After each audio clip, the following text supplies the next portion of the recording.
behalf of the owners of Tuckers Point, to whom standing had been granted, I'd like to defer to Mr. Pettingill at this time. Thank you, Counsel. Mr. Pettingill? Morning, morning, panel, Mr. Harrison and other participants. I don't think you're speaking into the mic. Does that help? Oh, yeah. A little better. Usually it doesn't matter. Well, I tend to be accused of being loud enough. Thank you, Mom. So since the last occasion, obviously I reported fully, I think, back to the owners. I'm pleased to report that immediate action was taken and a plan put in place. Part of what, by way of background, that I personally undertook in that regard in advising them was a visit to the St. Peter's church yard, where, of course, you'll be aware there is I'm sorry. Yeah. I don't know if you probably don't want to swear or affirm. Oh, I'm happy to. If you want to. Madam Chair, just reminding counsel to swear. He had sworn on the Bible on the last occasion, seeing that he's providing evidence to us. I just asked that he could be sworn or affirm to speak. I could affirm, ma'am. Oh, yes, certainly. That's okay. I affirm to. I mark Pettingill. Yeah, I'm R. Pettingill, counsel for GEMCON, the owners of Tuckers Point, firm to tell the truth and the whole truth in relation to the matters that I give before the Commission and any evidence that I present. Thank you, Mr. Pettingill. Thank you, Counsel. Thank you. So on that basis, I undertook, I'm advising them because they're not here all the time, and visited the St. Peter's churchyard and took a series of photographs and so on. Of course, the remediation that was done there, I think, is along the lines of what had been proposed, regrettably, in 2007, which was an action by the previous owners at Tuckers Point. And in looking at how that is something of a garden of peace at St. Peter's and what they did with regard to the benches and planting trees and so on, one gets certainly a particular feel for, I think, what was being sought by the Marsden Church and what reflects the acknowledgement of a particular historic site like the one in Tuckers Point. So I'm pleased to report that the owners immediately, and in consulting with one another and consulting with the management at Tuckers Point, commenced immediate action. And that was set out in a letter of the 12th of January, which the Commission should have. And the steps that have been taken are being taken and have been taken. So there's a plan in place and these things are happening. So there's been actual physical work I can indicate that I'm informed about with the moving of in relation to tee boxes, so that they're not in direct line of fire, so we avoid the showering down, as Mr. Harrison called on the last occasion. You'll recall I said like one golf ball was too many in my view. So there has been that immediate, that was a very prompt action with regard to the tee boxes not being, if you can picture, and you've all seen it, the trajectory that comes into line with going anywhere near to the graveyard site itself where it's walled in. So there's the improvement and modifying the golf cart and walking access to the site, so that, and this again kind of flowed out of my suggestion from looking at the St. Peter's site, in the sense it was a nice path that was going to the area that was particularly dedicated for that purpose. So that is one of the things that is in process. There's going to be an established protocol for family and guests to access the site and work around any of the golf course operations. Of course, Commission, you'll be aware that the site is an island. It's an historic registered site, but it's an island, a land island in and of itself. The only way to get to it is through some access through the golf course Tuckers Point property. So it is intended that there should be a very clear delineated access that allows for that, so that it's not a disturbance to anybody wishing to come and visit the site. And again, we invite the input from the church in that regard. Three, I just touched on this, the redirecting of the driving range is already underway or has been done in part. 4, install a canopy or netting system over the graveyard area to prevent wolves from being able to enter the site from both the first tee and the driving range. I pause there because that is something that I know. Oh, I see my letter's up on board. That is something that one, I think, wants to have done in a way that is aesthetic as possible. So advice has been taken on that. I mean, I saw the old pictures. It's just like a net, which I don't think enhances the historic site whatsoever. So it is a question of how that's done and how to ameliorate any kind of impact with regard to the aesthetics of the area and so on. So that is under consideration. It's going to happen. It might be that it's one of these things where something goes up. You may, panel have all seen this, if you go past Belmont, and this is one of the things I recommend, that if you go past Belmont, they used to have a driving range in use there, which had a netting system. Not very attractive, but part of the plan with that is to ultimately have trees grow in front, this type of thing that takes away from, just looking like you've got, a net planted there. So that is something that is also under consideration to ensure that, it's at least aesthetic looking. The club will certainly, the owners certainly intend to undertake to clean and tidy up the landscaping and establish a regular maintenance program of the area. So in conjunction with anything that the church may wish to add, as far as any trees going in there or anything like that, or where they'd like any planting to go, or if it's a case of, at the St. Peter's site, there's Bermuda cedar trees, or in certain areas, if they would like to be involved in suggestions on that, the Tuckers Point owners undertake to maintain that site. So whether it's the grass on the inside or the weeding or ensuring that it doesn't become overgrown, maintaining any of the features that may be added, including the path or the benches that we mentioned that we'll come on to, that type of thing.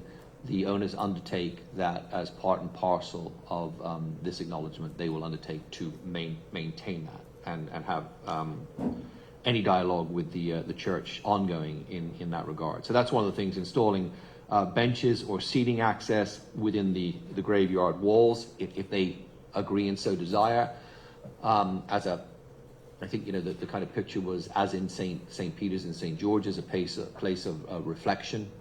And that there were a number that I took photographs of stone benches that had been put in place for people to sit and contemplate and reflect. So that is one of the things that will also be put in place in short order. We will confirm and establish a permanent access right to the site. I advise on the adding in of this, if you will, as something of a good faith position. It is a registered historic site. If one wanted to get into convoluted kind of discussion on legal easements and so on, my own view would be that it exists on the basis of that, and that people have gone there for a long time. These principles in law of nec vi clam precario, which is Latin for not blocking the site, basically. There's not intention to do that, but we did think that something of record, that this access, the path that we're putting in, was for this specific purpose, and more importantly was deemed to be for this specific purpose in perpetuity. And so that would create the position of, hotels get sold. I mean, we all know that, these things, and one day that may happen. So you want it to be, and this is, and I pause, this is what didn't happen before, which is concerning. The new owners, took over the property without the flag of the historic site being made clear, running up the ladder to the top. And that, I think, is where things have really, really fallen down. There wasn't action and there wasn't that carryover. So by having something in place that does that by way of legal attachment, if you will, to a deed or whatever, which we can do, to indicate that this right of access, one, is in our view in existence, but is deemed to exist as a right of access in perpetuity, putting any new owner on notice that that's there, I think is a very important and significant feature that I have advised on, and I hope that would think that you would probably agree with that, and that the church would also accept that as being significant and important. So there's no gray about what goes on. It has to come, no decision, anything in relation in land needs to be in writing, and that needs to be attached to the property and the deed package, if you will, and it was not before, other than this, I would say, regrettably vague indication of an historic preserved site that almost required some digging to see. It needs to be more pronounced in my view. So it's a short line item, number 7, but it's a very important one. 8, to designate the area out of bounds with do not enter sign with regard to golfers in the area. The way that we are going to structure this, I mean, you have to be pretty horrendous in the way that I'm looking at it to actually be putting a ball now into the graveyard. But you know, things happen. There's some horrendous golfers out there. I just, you know, you don't have to be firing backwards, I think. But in doing that, I think that we're going to make sure that we don't have, with respect, some wayward tourists wandering into the graveyard site deciding they're going to play their ball. So it'll be, for those of you who know golf, a designated, very clearly designated out-of-bounds site, both on the marker cards that one has in relation to golfing, and also as far as the staking goes in relation to the course itself. So for those that don't know, there are in golf, and within the rules of golf that people tend to adhere to, there are stakes, red stakes that will be put to delineate what is deemed out of bounds and a lost ball. So if your ball happened to go in there, which we're trying to do everything to ensure that it doesn't, it's gone. Our maintenance crew would then come along and pick that up as part of the regular maintenance program. And I think that's obviously important as well, and that then carries with the provision also. And of course, in including the significance of the site as a historic position with regard to number 9 and the African Diaspora Trail information. We're happy to do whatever it may be suggested in that regard. So in closing, Commission, I'd invite any questions to take back. We invite, and I would be happy to have further dialogue, certainly to have a meeting with the church with regard to dotting the I's and crossing the T's as to their input with regard to where would you like any benches to go, other than the things that have been set out. I refer back to the letter. So what we've done really is advance from the letter in 2007, which wasn't acted on, by adding these additional things. If there are other things, then the owners are entirely open and would welcome hearing about that, hearing suggestions, having a meeting to say, before they actually do anything, yes, we'd like to have this bench here, or we'd like to have this tree here, and that type of landscaping exercise, and how they would like to see it, as it's really their historic site. I personally made suggestions on the basis of, as I said, the St. Peter's site, that type of thing. That might not be their vision, but we're just going from the 2007 position and what we gleaned from the last hearing. So that is where we are at. The timeline is immediate and is taking place, and I would think that within a matter of perhaps 3 months, and I'm just grabbing that.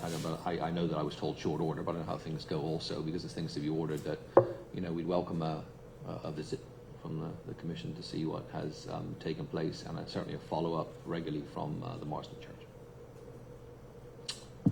happy to answer anything I can. Thank you. I'll call in Commission Counsel. Thank you, Madam Chair. I'd first indicate that I have no questions, but I would ask that the document which is projected on the screen, I'd ask that it be tendered and admitted as an exhibit with leave of counsel. It's his document. Yeah, of course. And what number should we now give it, Counsel? It is- Is it a continuation of the numbers or a new? It's a continuation, but I'm going to ask for the purposes of the exercise to have it designated Marsden 004. Okay. Marsden 004, Madam Chair. Exhibit Marsden 004. 004. Entered. Could I also ask at this time, Madam Chair, I know the representatives from the Historical Society, from the Marsden United Church, they're here. If they have questions, they could be invited to take their seat, and at this time they could ask questions or offer any comments, but I have no questions at this time. Certainly. But just before Reverend you... Whalen, Sorry. as you appreciate, you've been granted, standing, and so both you and Mr.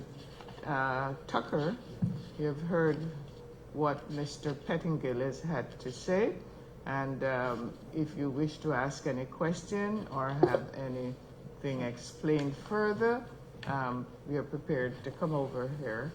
You can come over here and do so. I think, Council, should we also have them take the oath? I'd appreciate that, Madam Chair. Sorry? Yes, Madam Chair. So we'll administer.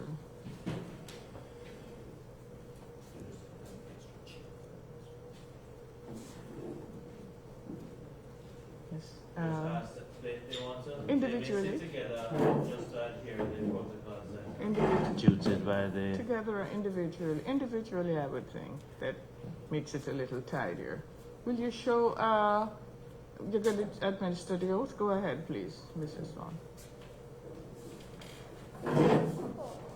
Someone else was going to join in. So I don't know. You could find out, but they could want to find it. Did you want it then?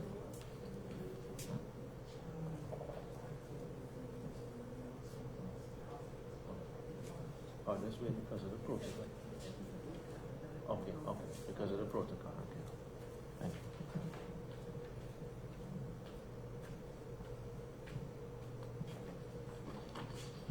you. If you stand, Mr. Tucker. Could you just stand and raise your right hand, if you wish?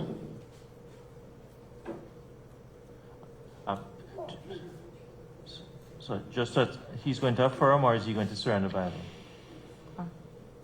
Are you swearing or affirming, Mr. Tucker? I did it before, but I didn't affirm. Okay, well, put on the Bible then. Just raise your right hand and repeat after. Just raise your right hand. I'll do whatever you want me to do. This- Huh? Just affirm. My name is Craig Tucker. I do solemnly swear. I do No. I do solemnly and sincerely affirm You have to repeat it. I do solemnly and sincerely affirm that the evidence I shall give that the evidence I shall give shall be the truth, shall be the truth, the whole truth, the whole truth, and nothing but the truth. and nothing but the truth. Thank you. And Reverend, you may sit, Mr. Tucker. Thank you. I, Joseph Whalen Jr., Solemnly and sincerely affirm solemnly and sincerely affirm that the evidence I shall give the evidence that I shall give shall be the truth, shall be the truth, the whole truth, the whole truth, and nothing but the truth. and nothing but the truth. And bear in mind that when you speak, you may wish to remove your mask so that we can hear you and it can be recorded accurately. Go ahead, please. Good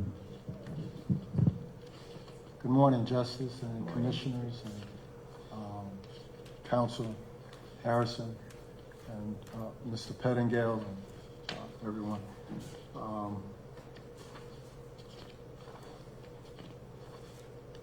I want to thank Mr. Pettingale for bringing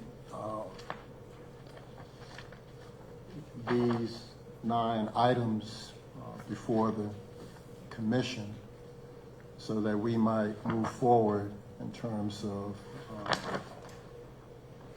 bringing some healing and resolution and closure on the Morrison Cemetery issue.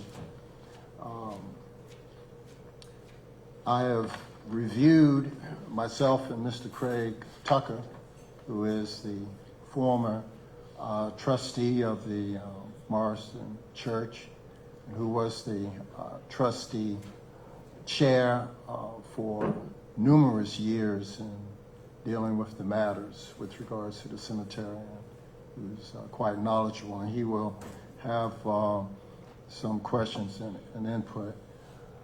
I would like to respond and ask some questions with regards to your presentation. The first is, I have no objection to some of the items with regards to the access pathway, to the management and upkeep of the cemetery. However, I have some deep concerns.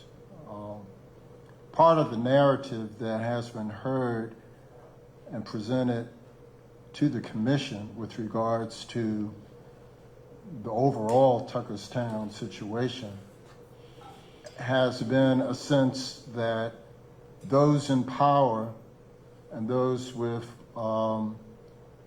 the abilities of executing their will have not always heeded or taken into consideration the voices of everyone. And so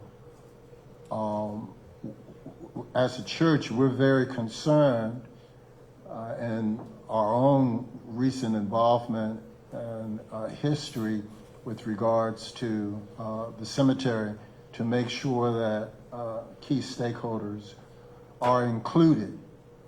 And towards that end, the current ombudsman, Ms. Victoria Pearman, has undertaken, with no alliance on anyone's particular side, but just in terms of trying to have this matter, which has a historical significance and also ongoing significance for the island as a whole, to bring to the table, and she has done this. She started a process. There's been meetings that began with the former ombudsman, Arlene Brock, in terms of trying to bring stakeholders to the table to address this. And in my presentation to the commission, I made this awareness. And so my question is, is Rosewood Tuckers Point owners going to allow for the input and voices to be heard with regards to all of those who have a vested interest, Tuckerstown Historical Society and others, along with the church, with regards to what, in our viewpoint, should happen and a consensus to be reached. And I say this because if you're moving expeditiously and you are actually on the site making a determination to put benches in the area, that may be an affront to individuals who may want to have their viewpoint as far as how best to memorialize and honor those who are buried there. So that's a concern, that would be actually presented, and just, you know, I don't mean any disrespect, but it kind of feeds into this narrative that we know best and we're just going to go ahead and do what we think is best without actually getting the input of all of those stakeholders. And I know that the intent is well intentioned. I don't have any reason to question the new owners, but I would really ask that on that point that the stakeholders would weigh in, and that Ms. Victoria Pearman, the current ombudsman, help facilitate that process, or to continue the facilitation of that process, because I think it's key and essential and important. The other thing that I think is missing, that has been strongly voiced, is... I'm sorry, I'm just wondering if you could just break it down. Could you just allow Mr. Pettingill to answer that before he moves on to the other issue? Okay. Would you answer the question Yeah, sure. with So regards number to two will be allowing missing. for On the first one, thank you, Erwin. I think I addressed that this morning with respect in my submission, because I certainly get that as the middleman, and I've advised as such, and I think that the owners do. So the wish list, if you will, was taken from the original wish list of the church in the 2007 letter that was laid out, and the evidence that was heard before the commission. I think that some things are pretty obvious and would need very little input. In other words, you've got to move the driving range over, so you don't have that. I think those are things you'll be ad item on. The staking of the out of bounds area and everything I said, I think that those are things that are, with respect, no-brainers.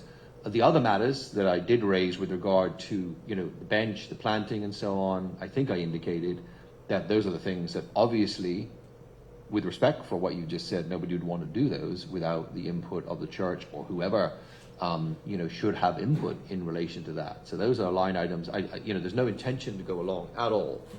I'd be very clear on this and just stick a bench somewhere in there. If you don't know where particularly it's going to go, or how best you think it should be placed, or so on. So that is, as I've said, something that I think should involve, further and important dialogue. Same thing with the path, and with the other items that I would say directly impact on the reverence and the aesthetics of the site itself. So no question of just going ahead and doing those things and saying that's be done. And I think we set that out in the original letter and in this letter, and that's what I'm saying today. And I give you that assurance myself. So that's a question of, Ms. Peer and I, the first person I ever served in office with, we go back a long time, and I think she would know that she can certainly have a discussion with me, reach out with me, have dialogue with regard to any concerns like that, and we can proceed from there. And I will certainly deliver that message, and more importantly, ensure that it happens in accordance with what is best desire. So I take it that you and the owners are open to having a meeting with the ombudsman and the stakeholders? Entirely, are open to having a meeting with the whoever wanted to attend at a meeting with the owners. We saw the main point of that as being the church. That was what invited before. I mean, if the ombudsman or Ms. Pearman is part of that church process, then I certainly am open to participating in any type of meeting along that line. I have the authority to do that. So 100%. Okay, thank you. Just for clarity, please recognize that in Tuckerstown, Just for the record, just to ensure that Mr. Craig Tucker is now asking a question. The record would not reflect it. I'm just asking that the record would reflect that Mr. Tucker is now asking a question. If you state your name, just for a I'm record. sorry, Craig Tucker. Yes. I just want to be clear that Marsden Church was down there. The Methodist Church would have been down there at that particular time. There was an AME church that was also been down there at that time. And I think there were people that lived down there that may have either gone to St. Peter's or St. Mark's at that particular time. So Marsden has the graveyard, but however, other people that lived in the area we're not 100% sure that within that boundary of graveyards that there may still be additional bodies buried in that area. And I just want to add to what Reverend Whalen had said. That's why the concern will be around benches and things like that, because at some point, we're going to have the property looked at to make sure that there aren't any other burial grounds in the area. But people that may not be associated with Marsden Church may have also been buried somewhere in that graveyard as well. Mr. Tucker, I mean, I can fully appreciate that. I mean, if I may, I think that obviously Marsden is the point interest for this, if you will, or the point person, as I guess I'm the point person, you know, for Tuckers. And so while I'm open to any form of meeting and, you know, these things going backwards and forwards, that's, I think, you know, a sensible approach, and that perhaps would be best, you know, filtered through you with regard to any of those stakeholders and what their views are, and we can you know, discuss that. I think obviously that sometimes it's better that, if I may, that's a better way to have things accomplished with the less people that you have in the room that are delivering the message for consideration in order to get it done. But I can give you my assurance that I'm prepared and I'm instructed to you know, take that role and address any concerns like that, you know. Well, we just want to be cautious just to make sure that there are other parties out there, and we want to make sure that they're involved in the process. Marsden has an issue in terms of the graveyard, but we make sure that people that don't actually attend Marsden, we have people that are buried in that graveyard. That group has also been associated with any changes or things that you want to make. And I think that's probably why Reverend Reardon wants to make sure that the Ombudsman has the ability to bring everybody together, and that when we come up with a common process in terms of what we want to do, that she can receive all of the information and make sure what's done is correct. Sure. That's the justification. I understand entirely. I would suggest it's an open letter, you know, to the commission. It's in evidence. You're copied in. Obviously, you know, it's a matter for you to share that letter, my letter, on behalf of the owners with whoever you wish, and then, you know, if it's a case of anybody writing directly back to me or to you and raising further things for consideration, let's do that. Okay. What we wanted to do, I think what we are doing, which wasn't done in the past, is ensure that, you know, things immediately happen. I tend to think of myself as a results type of guy, and I'm pleased to say that so do the owners. You know, it's like something needs to be done. You know, they found it atrocious, as did I, that this you know, this letter of 2007 has sat around for 13, 14 years, and that, like, even the simple things, you know, didn't seem to occur. Right? Well, they have now, but one fully appreciates that when it comes to, you know, as I indicated, planting or benches or so on, that it's, you know, it's the real stakeholders' property. It just happens to be an island in the midst of the other things. Mm-hmm. So what has been offered is, you know, as part of that acknowledgement, we, the owners, will ensure that there is this perpetuity that hasn't existed before. We, the owners, will ensure that the site is maintained, you know, at their expense, and you know, on an ongoing basis. And that's something that should carry on whoever owns it as well. But that type of thing, and that's all with the input of the stakeholders, which I see as the pivot point being the Marsden Church, but, you know, whoever else you are rightly taking input from. And all you have to do is just direct that, if you would, in my direction. I will action anything. I think just for clarity, we want all of the bodies that are involved, if they have questions or issues, we want that to come essentially through the Ombudsman. Okay. Okay? So we have issues as Marsden Church. That's the process we're going to go through. If the Tuckers Point Historical Society have issues, they can, but she will be the one that will bring everything together to make sure that everything is addressed. We don't want stuff coming to Marsden Church for us to deal with. We will offer our own opinions in terms of what we want to do. But Tuckers Point Historical Society may have a addition issue, or people outside of that area may have different issues. And the peak, we just want to make sure that the peak persons that's going to be bringing it together will be essentially be the Ombudsman. Well, I certainly undertake, Madam Chair and Commission, to be the point person for the receipt of that information and for actioning it. And I would suggest, Mr. Tucker, that you indicate that, and that and please, if there's anything further, to contact me. I can assure you the one thing that I tend to be good at is dialogue, and I will come back to you or whoever after I speak to the clients, which I have done promptly on each occasion and will continue to do, and say, this is a position that's been raised. And in the meantime, the things that we can agree on, which, as I said, I think some of those are pretty obvious ones that we can agree on, we can action and move forward on. The ones that are more sensitive, which everybody can appreciate, like the benches and so on within the graveyard wards, absolutely, that's a matter for input. Thank you. Thank you. Mr. Pettingill, Just for the record, Reverend Whalen is now asking another question. If you state your name. yes, Joseph Whalen. Sorry. So on the big issue, which I'm happy to see that there is a plan to redirect the driving range, I'm a little bit confused as to how that actually works. I know where the current driving range is, and the reason is because on 3, you say redirect a part of the driving range to minimize any errant golf balls coming into contact with the graveyard. And then number 4, the canopy netting to prevent golf balls from being able to enter this. So I'm from the first tee and the driving range.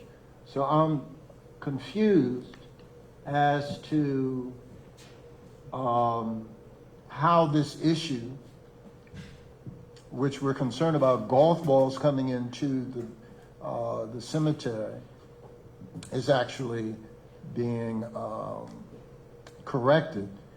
How is it? Can you explain this redirecting of you say a part of the driving range? Because we would have wanted no golf balls in there, coming in there at all. That is, as you heard me say, that is the aim. But let me say this: I think that the chance of guaranteeing, given where the historic site is, in the middle of one golf course, which frankly, off of a good drive, is reachable from another golf course as well, with a wayward type of shot, of guaranteeing that couldn't or wouldn't happen, potentially the aesthetics of closing it off. When I say in the letter there, a canopy netting, my view of that is you wouldn't want to have it looking like it's some type of camouflage battlefield tank site with a netting over it to stop that going in. So I think that and better for golf, I'm a golfer, but for golf course designers to say this, I would say with regard to the actual driving range, well, the 2 tee boxes immediately got shut out, so that immediately takes out and minimizes greatly the risk of any wayward shot going in. It then becomes a question, with I think the input of the church, about whether there is a netting that runs down the side of that, much the example I gave, is there at Belmont, which would really eradicate that from occurring, because you'd be putting almost a partition, and it'd be very, very almost impossible for somebody to get over the top of that into the graveyard. So that is an option. And then the same with the approach, from any tee shot. But I think that those are certainly items for discussion, because I think the balancing act there is to ensure you don't get any errant golf balls going in, but also to have the balance of the aesthetics of the site, that it is, and making that attractive. Those nets and so on are particularly attractive looking items. So it's how you ameliorate and mitigate that. But that's for the discussion. So if this table, let's say that this is the clubhouse, Yeah. here, right?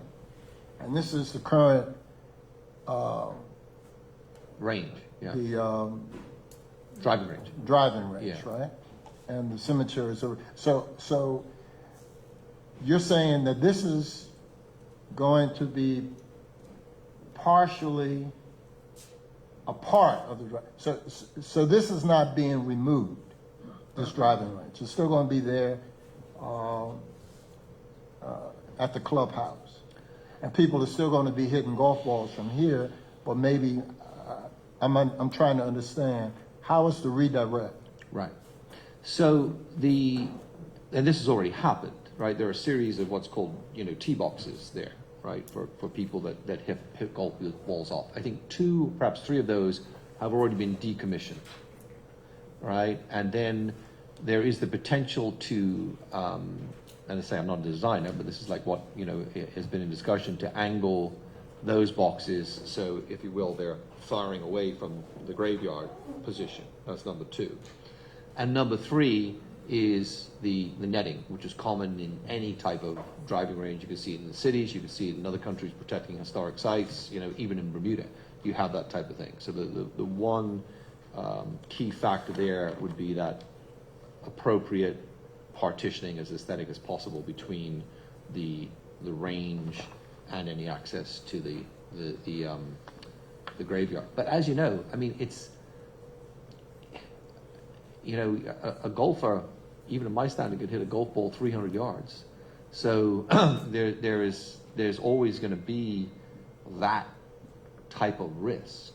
That's why I think we built in the extra feature about the out of bounds, about that type of position, because I would dare say there's probably not a golf course in Bermuda, in thinking about it. Belmont is another good example. I mean, you go there and you are hitting basically across the road and through the churchyard, and along the whole fairway there is the graveyard there, and I can think of that's the same up in Port Royal, and in other golfing sites have had to ameliorate and address that. So I think it has to be like the model is taken from that type of position. But unfortunately, golf is the game that it is, and like hitting a ball that type of distance, you could put it a quarter of a mile away, and you'd still, somebody somewhere is gonna hit a ball that you're not going to be able to stop or catch. But it becomes, of course, it's minimizing a risk, isn't it? It becomes more and more unlikely. That's what you want. This is Craig Tucker speaking again. My suggestion to the commission would be that any plans that Rose Point have to make for adjustments that they're going to make to their driving range, that we have the opportunity to be able to see them and be able to comment on them. Not just Reverend Reardon and myself, but our trustee board as well as the other groups, before any changes are actually made for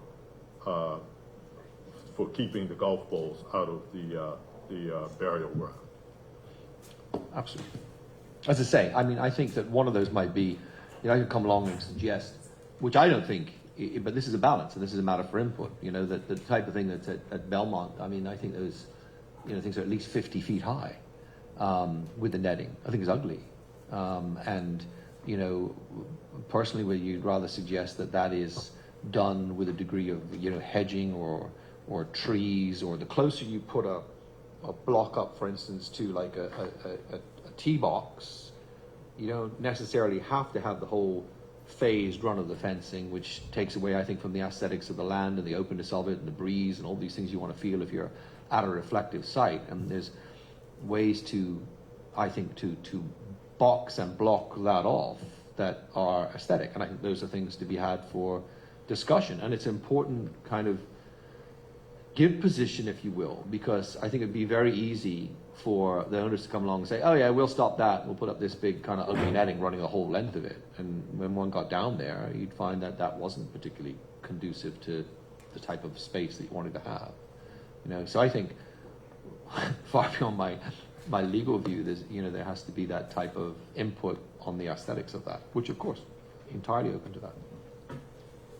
So I guess this might be my final question. So I'm understanding from your comments, this is Joseph Whalen, I'm sorry. am I to understand from your comments that the timeline that you indicated, the sense of moving forward expeditiously, is not going to happen without the consultation from the church and the stakeholders? That will be the first order, so that we can, so that everybody, because the reason why I ask this is because, you know, we're trying to have healing. I understand that. And we don't want to have something done where people say, well, we know what's best and we're just going to go ahead and get it done, and then it leaves us at a point where there is great angst in the community. And certainly there's a concern for how best to honor that gravesite. There's a concern to have a determination as to if there are other graves in that area. And there's the concern with regards to this whole issue that Mr. Tucker just mentioned in terms of how the desecration issue of the grave balls is actually going to be put to bed. So I appreciate that. And I know that Mr.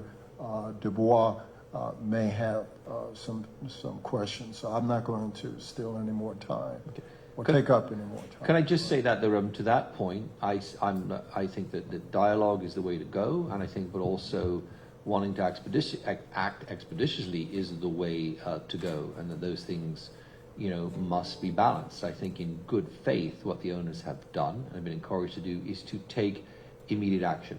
A number of these things on this list, I think you would agree, we can be ad item on. Like we're ensuring that it's an out of bounds position. I mean, that's just that as I say with respect is a no-brainer. Immediate threat from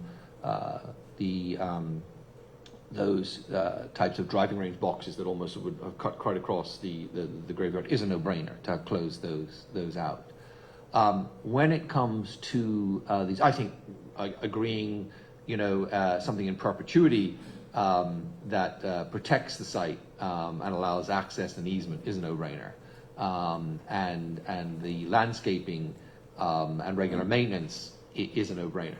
So it's the other things, and that's why you're very clear on this, of what this is, that when it comes to those factors of wanting the stakeholders, not just the church, to have the input, yes. And I would say that we do that by way of immediate and expedited dialogue, to have come back, whether it's through the ombudsman, the person who's choosing to write back and say, this is what we envision for the installing of the benches and where they should go. This is what else you would like to see. Yeah. Can you not say for the installing of the benches? Because we have not said that we want benches. No one has said, not from the church nor the Tuckerstown Historical Society, have said. I think one of the commissioners indicated that there could be an area outside for benches and reflection. But in terms of in the area, I would appreciate if you would not put this narrative that benches are going to be put, because that's going to have an immediate backlash and pushback. Nobody's going to install benches. I have to say, part and parcel was, as I said, that's from taking the lead on what was done at another historic site like this. It is an indication as to what could be done. Nobody's going to go down and stick a bench in the middle of the graveyard or inside of it or anything like that, unless you're saying, I think that would be an abomination to do that. Candidly, nobody wants to do that. It's like kind of you going and putting a sofa in my house where I want it to be. Everybody totally gets that. Yeah, I would just respectfully ask that you would not say what's going to be in the graveyard itself. That needs to be determined by those who have a deep vested interest of preserving the legacy of those to whom they're connected to, their ancestors at that site. Okay, let me be clear on the record for that. Okay, these are suggestions and offers that have been made on the basis of what was looked at with regard to remediation. I can certainly indicate to you and undertake fully that the owners will not place or do anything within the walls of the graveyard or anywhere else by way of benches or a bush or a plant, unless there is the input from the church and the other stakeholders, of course. But I would also, request on the heel of that to, come back on that. Otherwise, what happens is, because I frankly think that is something of a good suggestion, whether you do it in or out, or whether it's one bench looking at the sunset and over the graveyard, like those are spiritual, aesthetic things that I totally get. So, but Mr. Pettingill, you're missing the point. And I started with saying this: the narrative that is not serving you, the narrative of what happened, in 1920 and whatever, is that those who were in power said this is what's best for you and for the island.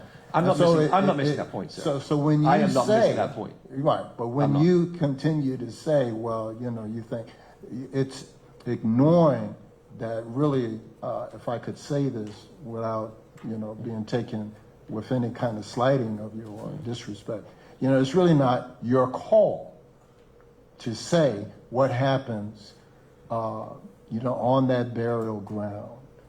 It's really those who have the vested interest in that site. And there's an emotional bond, and that's the only way that true healing is going to happen with this. So I hope you just take it in the spirit that I was saying. No, I think, with respect, I think that I do. I totally, I entirely and utterly, from the very core of my being, appreciate that, as I believe the owners do. I have come to the table on the basis of what was sought before and put it out there with regard to what do you wish to have.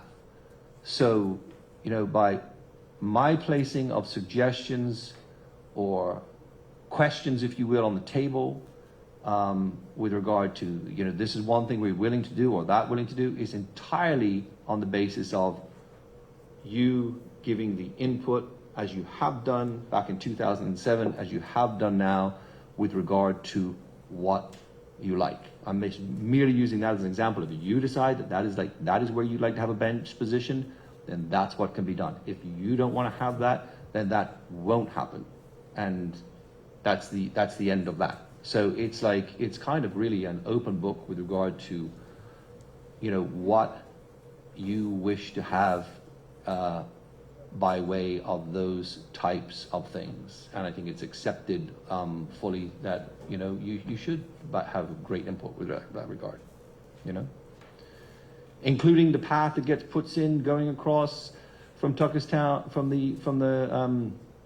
the club, which becomes an easement and a path, even on that basis. Like, the owners aren't saying, well, we're just going to put a path flowing down the way that we like to access it, the way that we want to, or whatever. Entirely a matter for you to say, like, thank you, appreciate that this is a suggestion of a path. We don't want a path, or we want the path to look like this, or we think the path should be like that. Fantastic.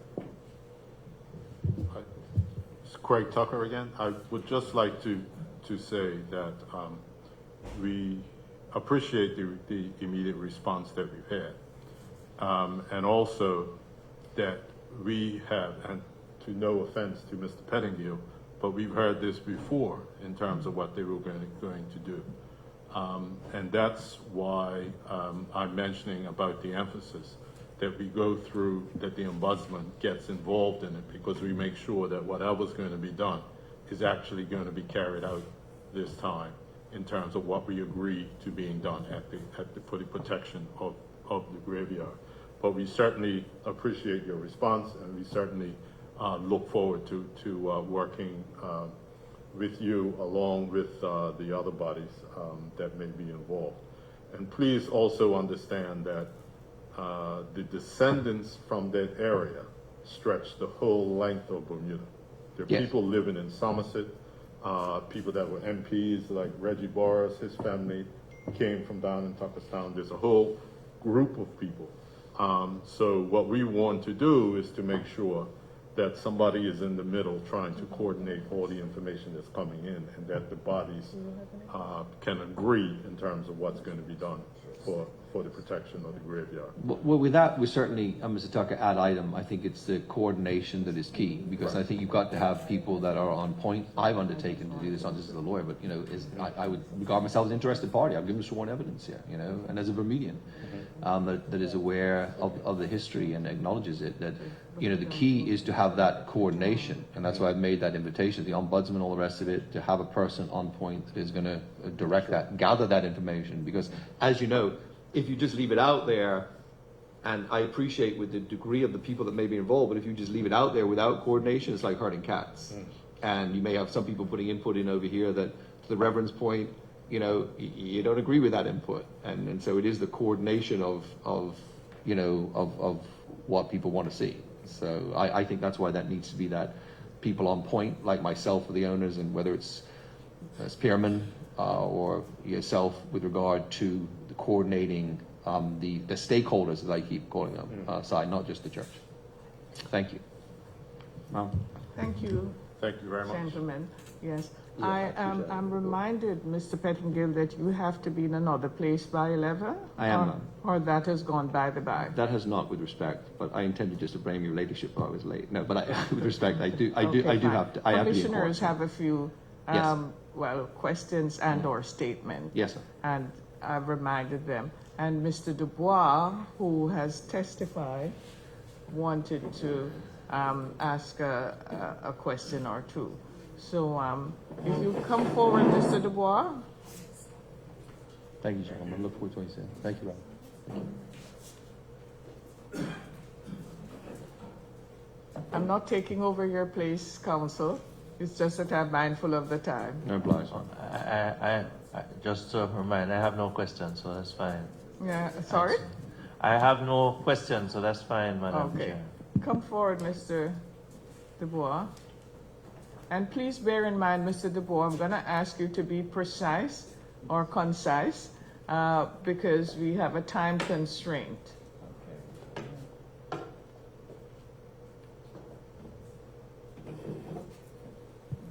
If we would have Mr. Dubois take the oath or affirm, please.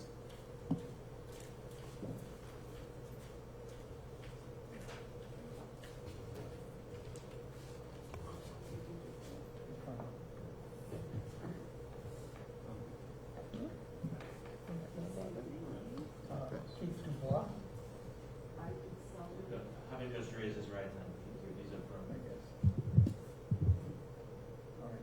I do solemnly and sincerely affirm I do solemnly and sincerely affirm that the evidence I shall give that the evidence I shall give shall be the truth, shall be the truth, the whole truth, the whole truth, and nothing but the truth. and nothing but the truth. Did he state his name? Yes. Thank you. Thank you. Go ahead, please, Mr. Dubois. Yes, You may take off your mask. yeah.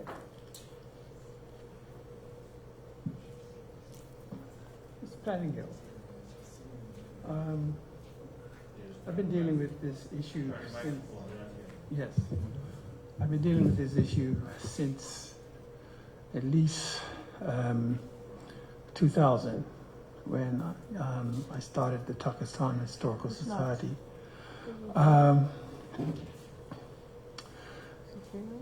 Our issue is with the driving ranges, right? I understand that when the actual building was built, the clubhouse, that's not where it was supposed to go. It was supposed to be facing the stables instead. And at the last minute, somebody's bright idea to put it there. I don't know who it was, but I just thought it was ridiculous, you know, knowing full well it's a historical site. And at the time, there was a lot of discussion around it. I mean, I had been to at least 2 celebrations there. And Tuckerstown, they hosted it. Tucker's Point, they hosted the thing. And to find out that they were going to, in fact, I'll tell you what happened. I remember going to these celebrations, and on the hill there was nothing, right? No clubhouse or nothing. And it must have been about 2 years after that, I went down there with a few friends and we visited. And I looked on the hill, I saw the clubhouse. And the next time I came down there, they were hitting balls in fact, we were visiting and they were hitting them right into the graveyard as if they were doing it on purpose, you see. Whatever happens with this thing, that's going to have to change. They're going to have to redirect that graveyard. Well, you're going to have a lot of problems. The driving range. Yeah, the driving range. You're gonna have to. That's. And they said the last time I met with Tucker's Point, they said that was non-negotiable. But they're gonna have to change that. When was that? That would have been probably in the early 2000s. Different people. Yeah, we met with them a couple of times actually with the Moslems Church. But yeah, that's non-negotiable. They're going to have to redirect that. I mean, they're just showing no respect at all, especially since the driving range was supposed to go in another direction in the first place with the original plans. You know, I hear you. there are a lot of people that feel very strongly about this. And in fact, some people from the Muslims Church also feel strongly about it. That's an issue that's going to have to be dealt with. I can't see how you can't see. Pretty sure. I mean, where's the respect? Sir. I understand. Personally, I see. I see. I've been down there and seen. Where is the respect? I see. Yeah, I see. You know. I see. Especially in those circumstances. I mean, that's why that's important. And it was a sensitive issue when they done it.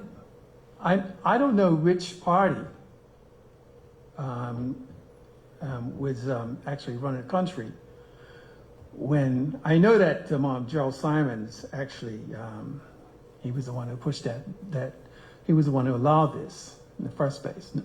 Well, to build the club, but I don't know who allowed them to change the driving range to go across the actual graveyard. I don't know who done that. No, and I have to say, put my legal hat on, I wish I'd have been the lawyer for you. Which party? If I'd have been the lawyer for you, whoever at the time, I think that potentially had, injunctive ramifications to it, especially given the reservation historic site. And regrettably, that's hindsight's great, but that didn't happen. And how, in the face of what you're saying there, that came to be, whoever was in the government, I know who the government was at the time, but without that being taken as either forceful political objection or even a legal action, of which I could potentially think of a couple in that regard, that's unfortunate. But that the point is well made, sir, and I will deliver the message. And I entirely, appreciate your position on that. Mars has covered everything else. You have to go. I mean, I have some other questions, but I won't bother right now. Well, please write me. I mean, you can have my contact, and that's a good way. I'll respond to emails, and if you want to raise anything with me, you can do them. I welcome them. So, but I will certainly, on this one, which seems to be a most significant point, if I may. I know there are others, but I've made a note, and I will deliver that. I mean, what was that? I just don't understand it. I really don't understand it. Sir, I don't either, but unfortunately it is a case of that these current owners came to the mischief in 2017, and when it was done, I think we'd be having a very different conversation had they been the ones that had done it, but they are certainly the ones that are prepared to recognize and ensure that the right thing is done now. Okay. Thank you, Mr. Dubois. Thank you. Commissioners have just a few questions. Ms. Schwartz, go ahead, please. Good morning, Mr. Pettingill. Morning, my pleasure. Just two questions. After all is said and done, when all parties meet, both the church and others who are involved in ensuring that the maintenance and the necessary care for the cemetery is carried out, will that be reduced to, will it be a legal binding document that all parties will be required to sign off on? Because I think that may just alleviate some of the fears of past experiences. I would say yes. I think it's important to do that. I'm not a conveyancer, so I don't. But I know that certainly that any agreements that relate to land must be reduced to writing to have any kind of evidential, force, if you will. Okay. So while I take the view, and I went away, by the way, and researched this myself and chased it down so that the commission knows that this was marked as a historic reserve site. Yes. Which creates, in my view, a position of right over or land, or an existence of land that should be properly recognized. That is there. The details of that, regrettably, are not with any deed that I've been able to access and see.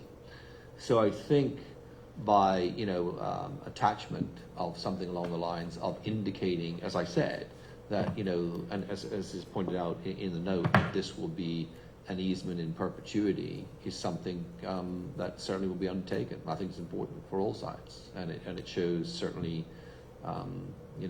the acknowledgement and intention of the current owners. Okay. And I think that is something that can be created that carries on.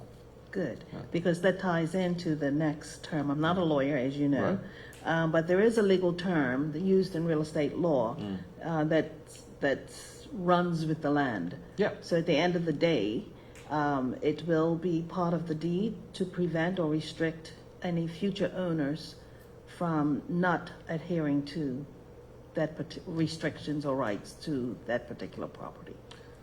My own view is that, and I threw out the Latin nec vi clam precaria, my own view is that right by way of easement actually exists, but that can be a matter of being construed in a matter of argument. It's always better if there can be something that attaches to that as an acknowledgement that easement exists. So I, being a lawyer, but not being a conveyancing lawyer or an expert in property law, have some understanding of that. I've litigated cases like that, but not a complete understanding of it. I believe that is doable and is not by any means a huge, significant legal endeavor to have that done.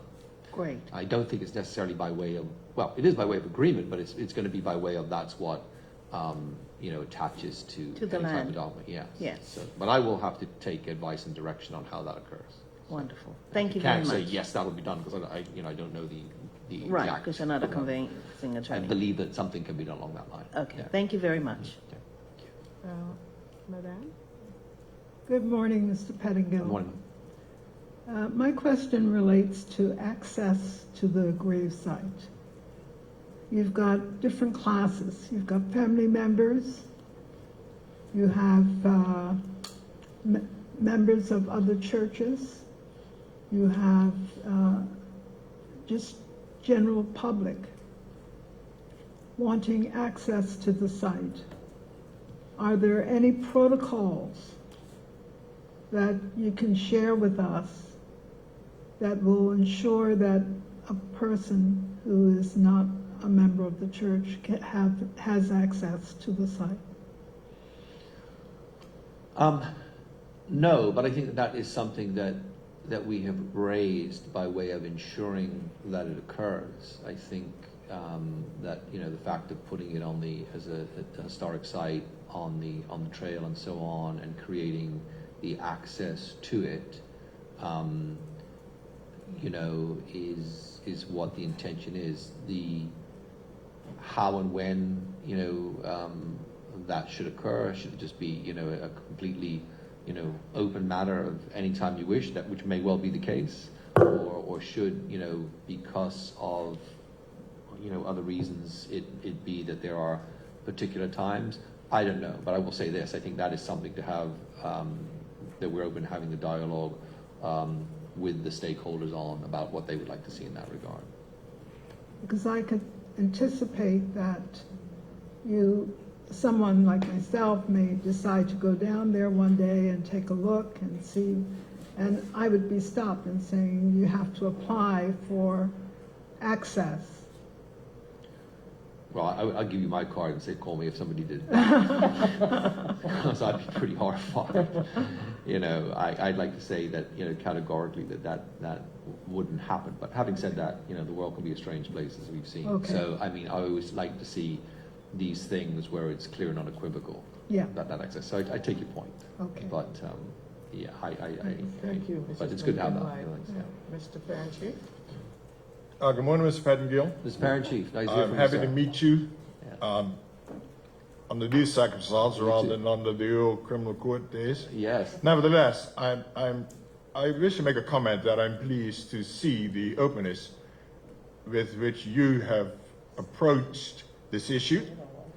It has opened a doorway for some resolution, and I would hope that other people who come before us would take a similar approach.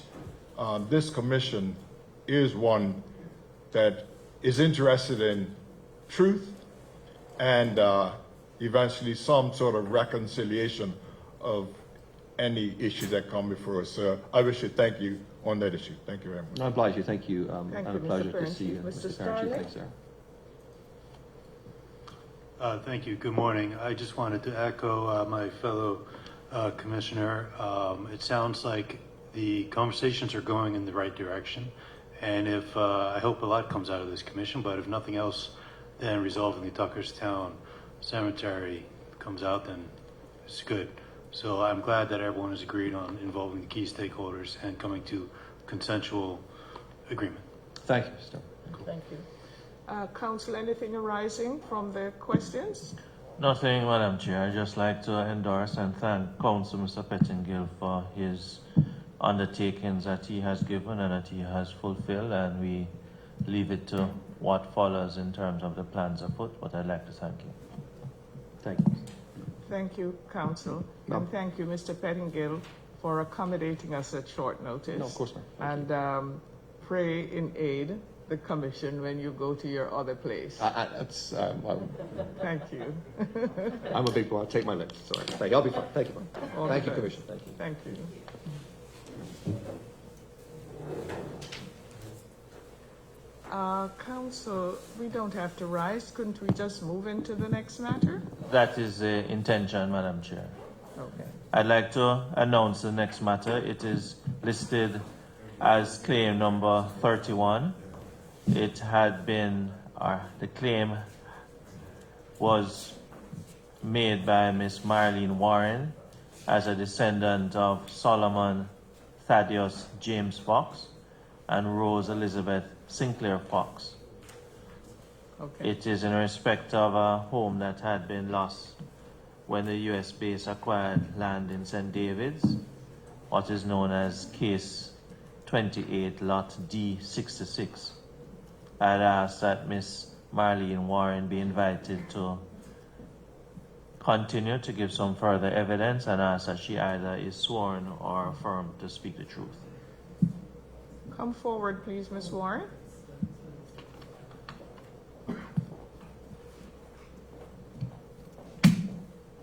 Mrs. Swan, will you kindly be swear, Mrs. Warren?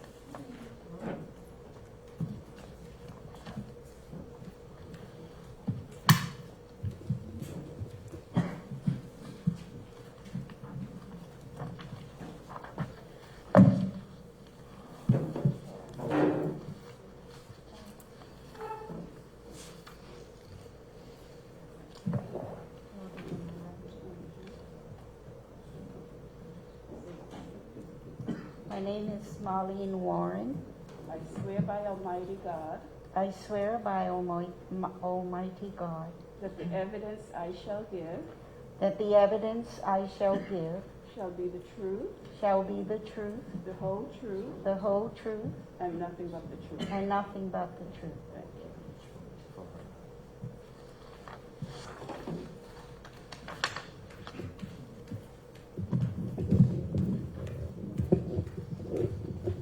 Thank you.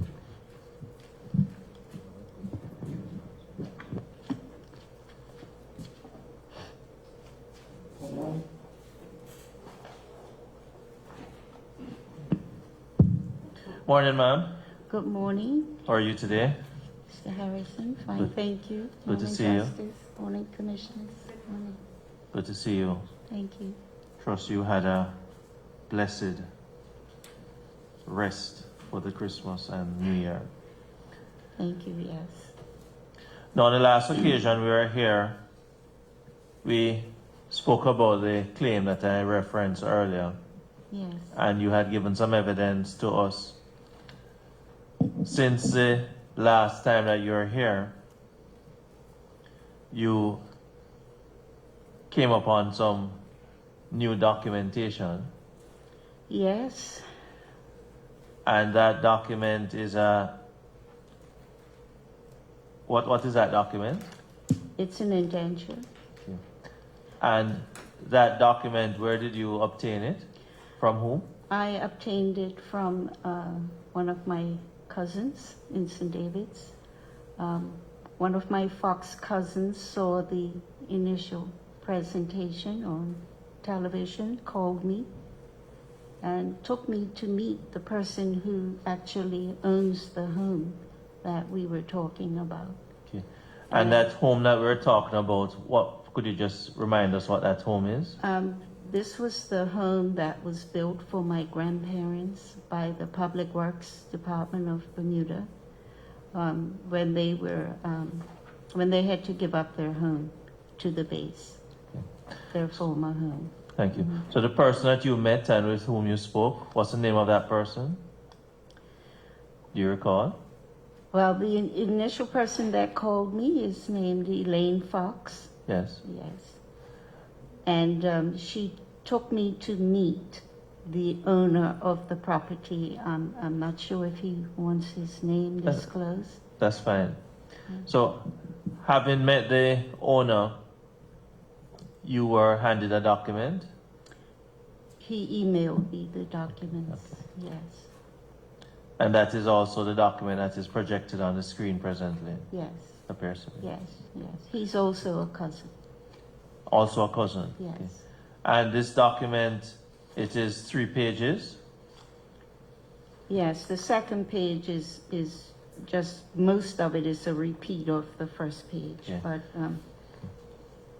Now, before we go... continues at the bottom. Thank you. Before we go to the document, you consider, having had a look at it, you consider it important? I did. And why is that?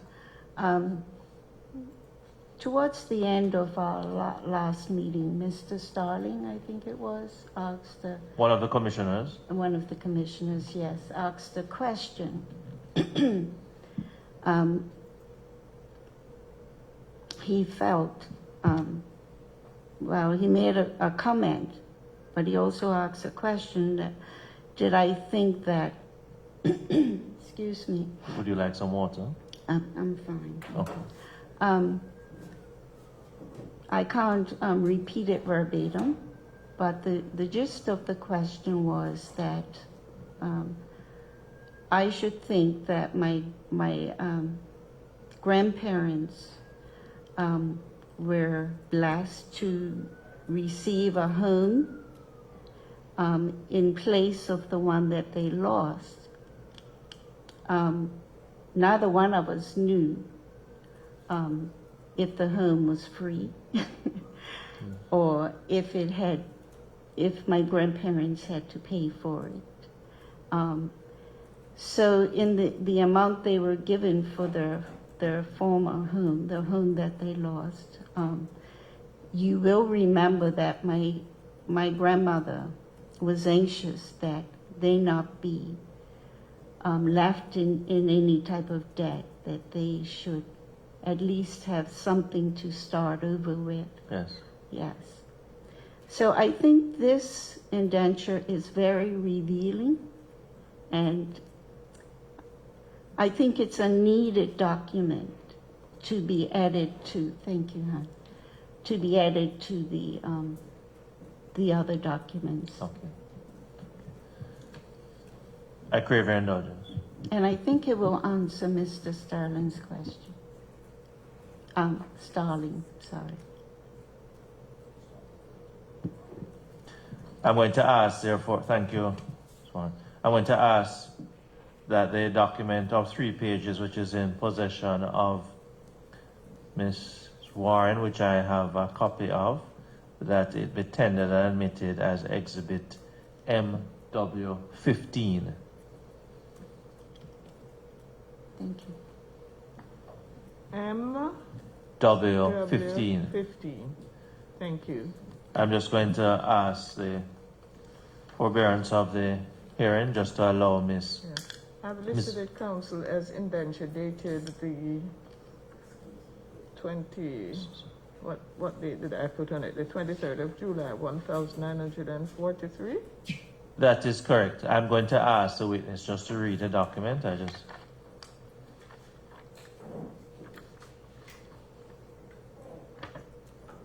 You want me to read it now? I'd appreciate it. Slowly, please.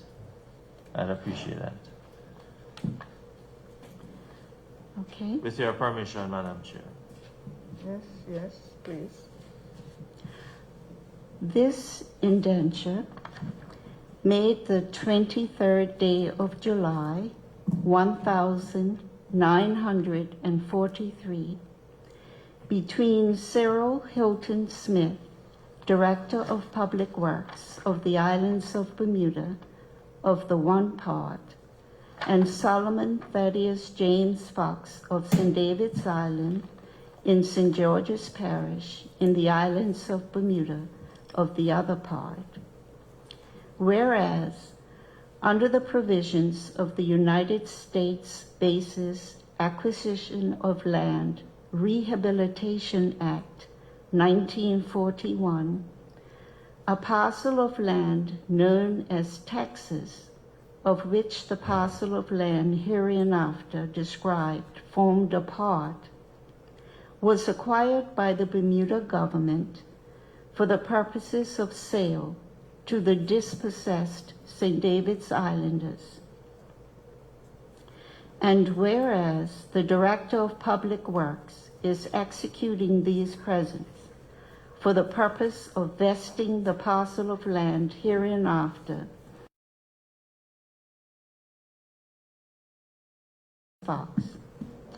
And whereas of the total award of the said Solomon Thaddeus James Fox, as determined by the official arbitrators, the sum of £652 and 10 shillings is accepted by the Bermuda government in full satisfaction of the cost of the parcel of land and dwelling house hereby conveyed.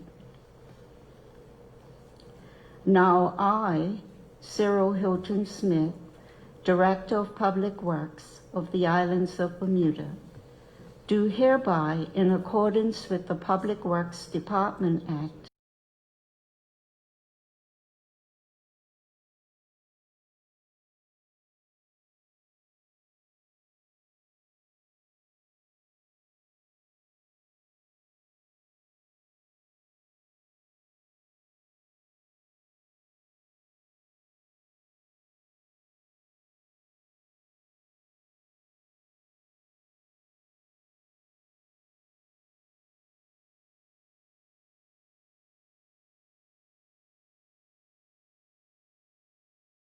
northeasterly by lot number 12, remaining in the possession of the Bermuda government southeasterly by lot number 11, intended to be conveyed to William Thaddeus Lamb, and there measuring 93 feet or thereabouts.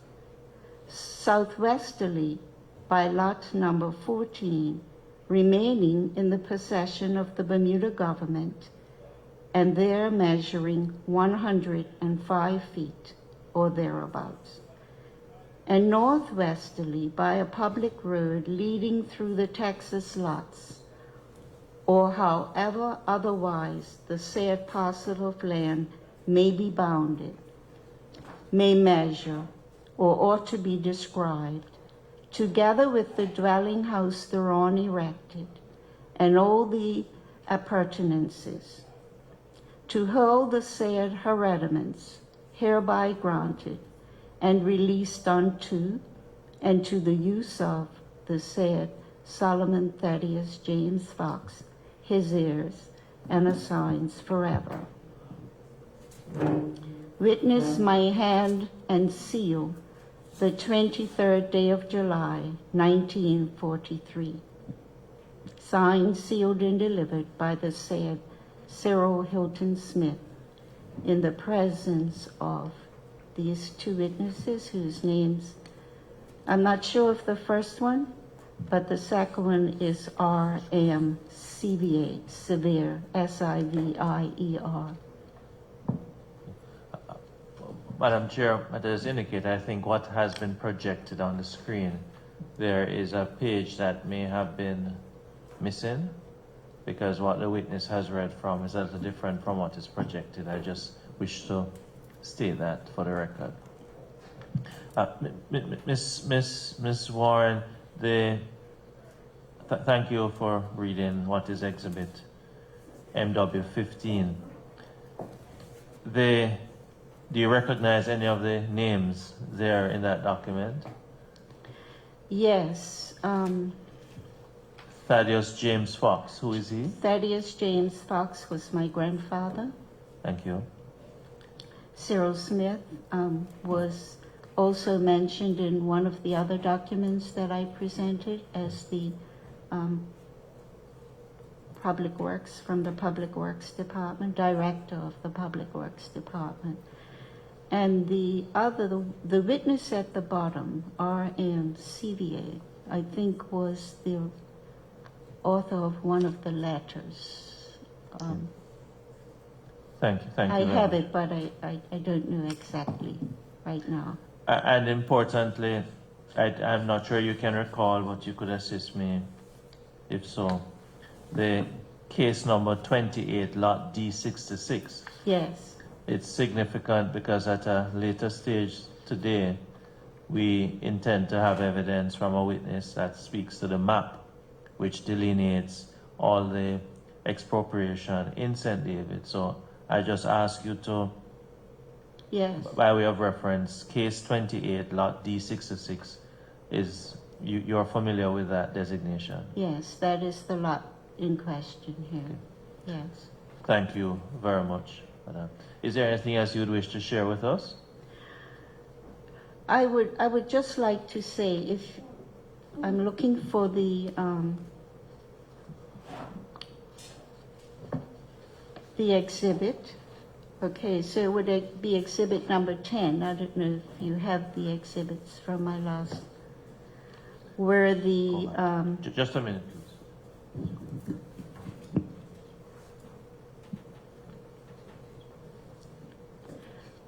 just going back to Mr. Starling's question or original statement.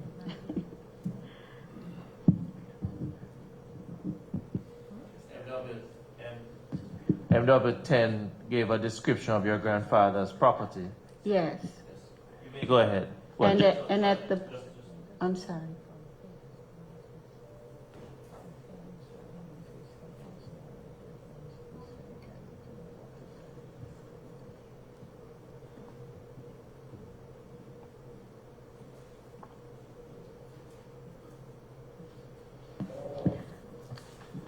I just ask you for a moment, Ms. Warren. I'm just going to see if we can project it on the screen to assist. Just give us a moment, please. Let's do 13 instead. Okay. We'll just a moment.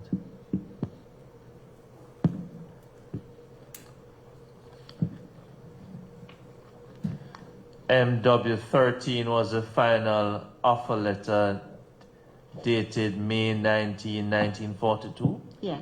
Okay. Just give us a moment for us to locate it.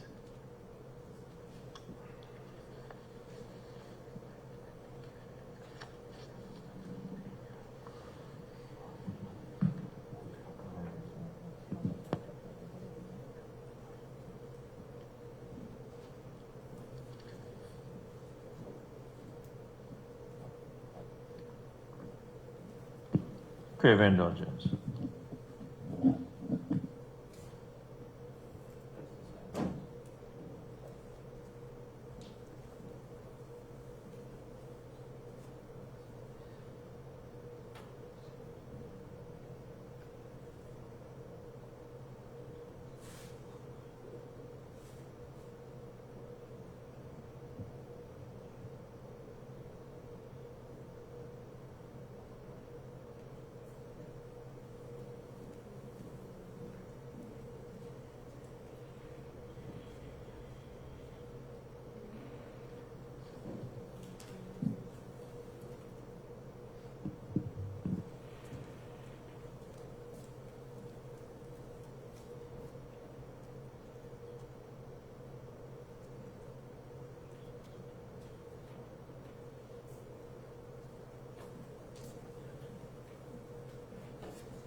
You may proceed for now. We'll I identify can- it shortly.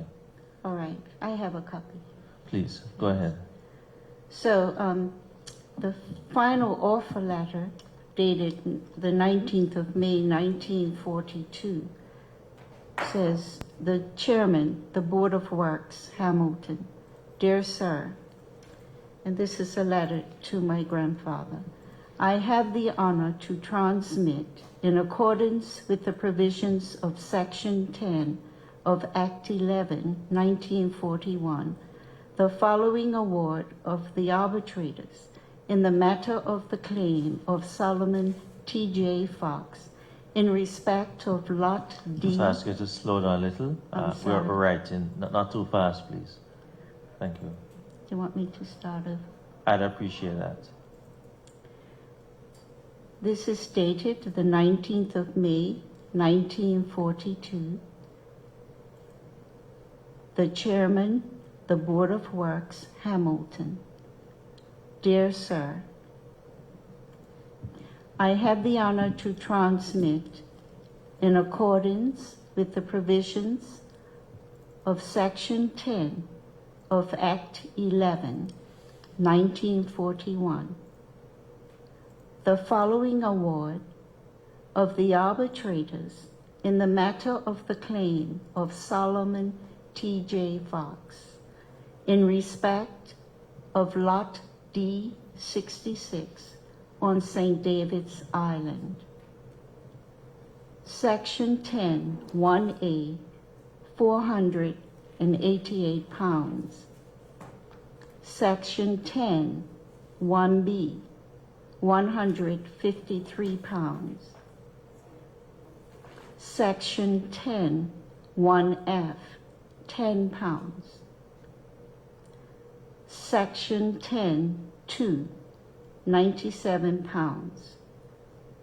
Total award, 748 pounds.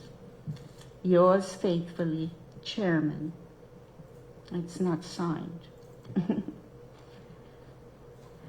So this proves that the total award was 748 pounds.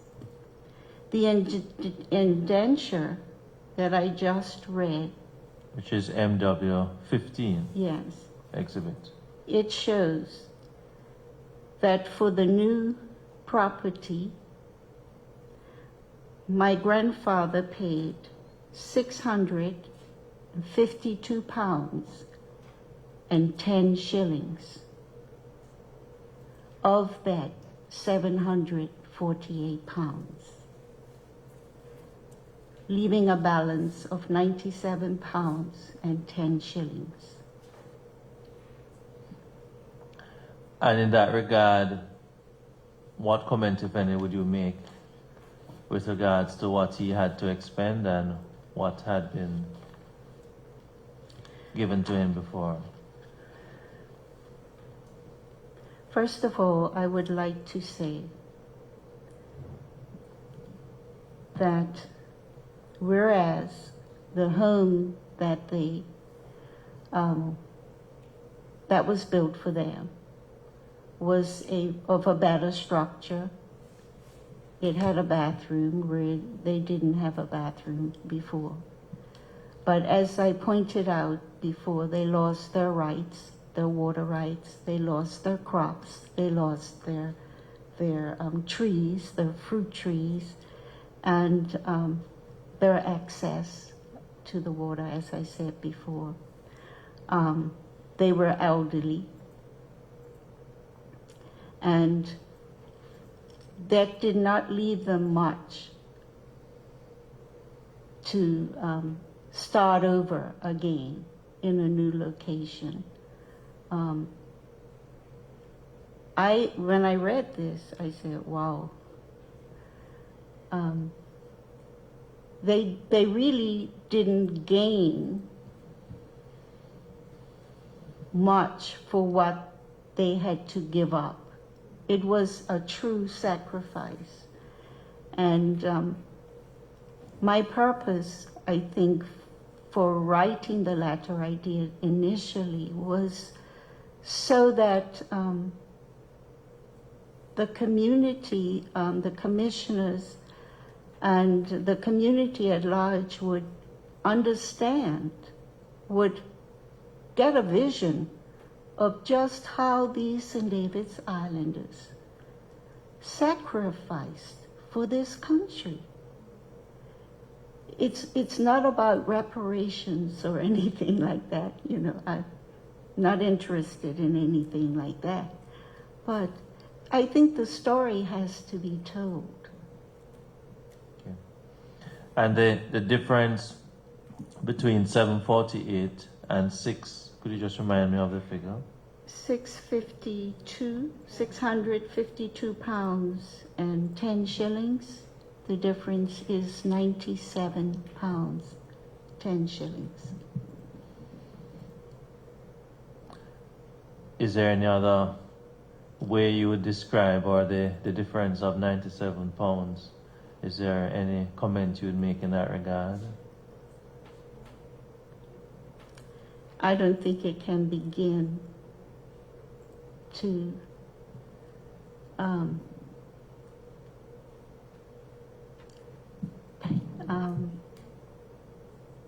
be of much help for my grandparents having to start over a new life in a new location. For 97 pounds. Mm-hmm.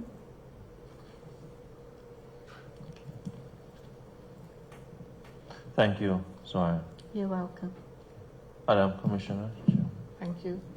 I'll just check with commissioners. Any questions? Any questions? Go ahead, please, Mr. Starling.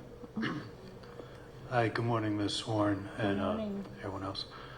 Thank you for bringing this additional document. Just for clarity for those listening in, when you presented earlier in last year now, the documents were ambiguous to a degree about the total compensation. Mm-hmm. One reading, which was the reading I voiced to you, which has led to this new document, was that the compensation was for 748 pounds in addition to a house gratis. Yes.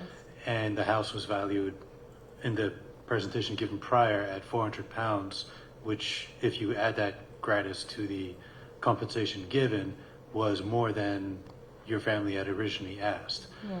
This new evidence shows that you didn't get the new house for gratis, you had to pay for it. And I would say that based on that, the actual compensation given was it 97 pounds, you said? That was the difference. Yeah, but that would have been the net Yeah. actual compensation. Yeah. So I'm going to have to reflect on this, but I would just say thank you for bringing the additional information. It's a key missing piece of the puzzle, which ends the ambiguity, which led to my question, and rather potentially fundamentally changes the nature of the compensation. So I just wanted to say thank you for bringing that to us. You're welcome. I was very, very excited Thank you. I can imagine. to have it, and it's amazing. You got it for Christmas, I believe. Yeah. And a whole tour Nice. of, here, mind you, I know St. David's, but I found out some other information about exact locations of the properties that were given up. And I'm hoping that that cousin will also be presented to the commissioners. Thank you, Ms. Warren. You're welcome. Well, Anything just arising, if Council? yes, I may. Madam Chair, I know Ms. Warren indicated that she would prefer not at this stage to share the name of the cousin, but I'm just asking whether she could, through the Secretariat, provide us with the contact details for that person, because based on what has now arisen, even though it appears that that person has not previously submitted a claim, I think in all the circumstances it may be proper for us to make contact with that person based on what has arisen. Okay. Mrs. Warren, you've heard what councillors had to say. Yes. Will you be able to supply the Secretariat with the information? You know, his name? That's what you're seeking, Council. Yes, publicly now, but privately to the Secretariat after we break here. Not here, but later. All right. Now I have talked about two different cousins. Okay. You recognize that, right? Well, yes, I just asked for clarification in that regard. All right. The first cousin, the one that contacted me and took me to meet the present owner, who is also a cousin. It's the first one that would have most of the information about this property. And her name is Elaine Fox. Okay. I don't think she would mind Thank you. sharing her name. Now, the owner of the property has spent several years abroad. I don't know how much he knows about this issue, but I would have to get his permission to give you his name. Thank you. Could I just, before you close, you had indicated just now that not only were you facilitated by way of a tour, but you learned a little more in respect of the area. Could you share that with us? What if anything, did you learn? I learned, I don't know, have any of you been to Clearwater Beach? I think most of us have been to Clearwater Beach. So at Clearwater Beach, And that is in which parish? in St. David's, in Thank St. you. George's Parish. Just between Clearwater Beach and Turtle Bay, there's a huge tree. Can you visualize that tree? Yeah. Right. If you stand by that tree and look directly across the water, you will see a water catchment. Right. That is the area where the Fox family lived. And there were lots of homes there, lots of foxes, and other St. David's Islanders.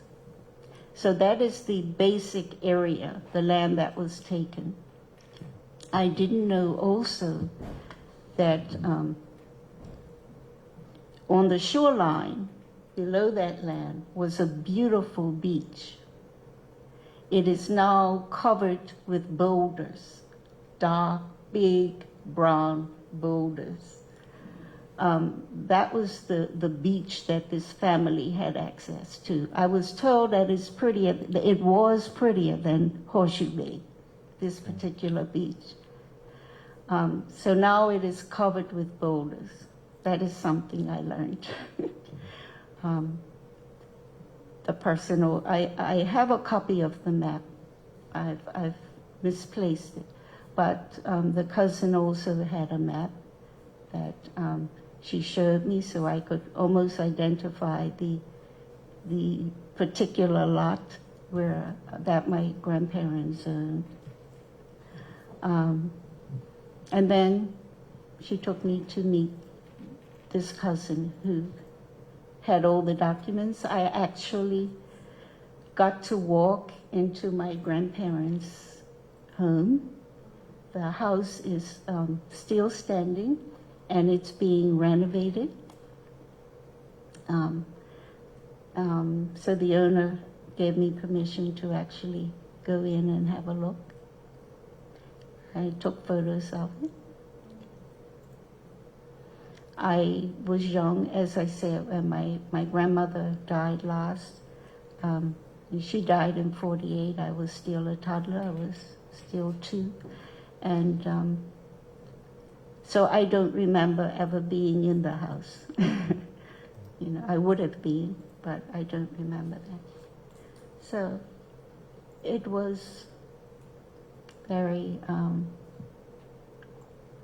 awesome tour. Showed me some other properties where people would have planted crops and etc. Thank you very much, Ms. Warren. You're welcome. Thank you. Thank you, Ms. Warren, for coming and expanding on the information to assist us. Thank you. You're welcome. I was happy to Council, come. I believe we'll adjourn now, take the morning break, and then we'll move right into lunch, and then we'll resume at 1 o'clock. Well, I believe we're awaiting Yeah, we're awaiting. Mr. Adams. He's on way, as I have been advised. So once he gets here, we will, after the Lunch the and break, we will continue. We will continue at 1 o'clock. Thank you. Well, if he gets here and if we take a shortened lunch, that